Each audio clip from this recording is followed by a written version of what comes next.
I think one of the key things for most historians and for us was the letters of Pliny the Younger, who actually witnessed the explosion and recorded it all. And he wrote a series of letters describing it over the couple of years after the eruption. And those letters are very, very descriptive. They detail the falling ash. They detail the fire. They detail the Bay of Naples with the water draining, which is where we of course, get our tsunami and tidal wave from. So he provided quite an accurate description of what the disaster was in fairly broad terms. And in fact, he was so descriptive that for a long time, no one really took him seriously. They thought he kind of made a lot of this stuff up because no one believed that a disaster of this kind could actually happen.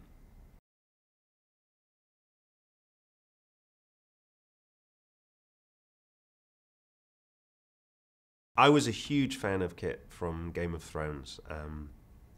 Game of Thrones is something that my wife and I became obsessed with. And we came to it late, actually. The first 2 seasons had already run.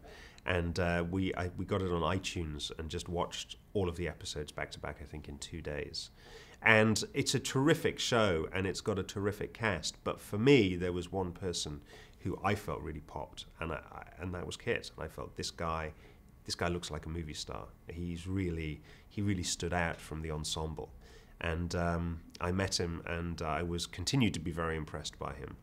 And he wasn't the gladiator that we needed, but he assured me that he would get there, and he became very disciplined and very focused on kind of getting that gladiatorial physique, which is what you see in the movie.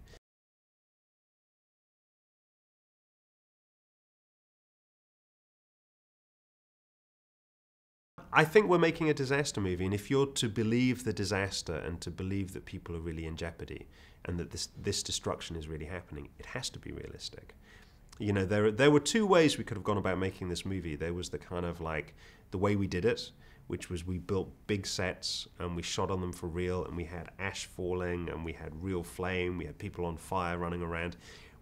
Obviously there's computer-generated images in the film, but we tried to give everything a basis in reality. And even the physics of the computer-generated stuff is real. It's not kind of cartoony. It's like when a rock falls, it falls at the right speed, it falls at the right velocity. It really looks like a rock. And if it hits someone on the head, they react the way they would do if they really got hit by a rock. There's nothing kind of cartoony about it. There's no wire work in the movie. There's no overly elaborate stunt work. It's all real. And I think that gives you an investment in the movie and in the characters that you wouldn't have if you didn't believe it. Because obviously the other way to make the movie is kind of just to shoot everything against a green screen and go for a kind of 300 style film. But for me, that's a spectacle, but that's a very kind of comic book spectacle, and it's not what we were trying to do.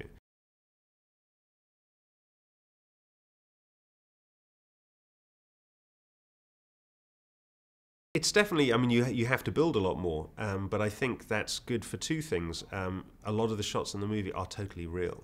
On a movie of this scale, I think you would normally imagine, most people would imagine it has about 2,000 visual effects shots in it. We only have 500 visual effects shots in the movie. And one of the reasons for that is we could shoot a lot of the movie practically on set, for real.